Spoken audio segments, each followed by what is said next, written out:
my name is David Z of David Z Design, and I'm going to show you how to create an arrangement with daylilies.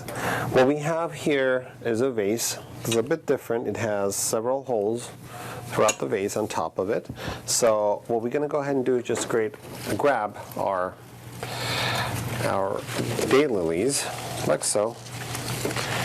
Create a simple bouquet.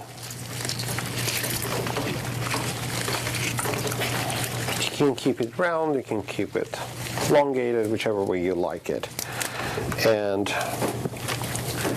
have these branches hold your bouquet, as if you would be having tea leaves wrapping your daylilies or surrounding your daylilies. So we'll just go ahead and do this.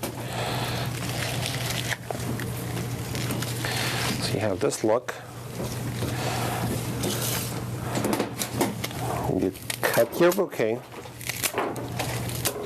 like so. Put it in your vase like so. And this is one way of creating an arrangement with daylilies. Thank you for watching.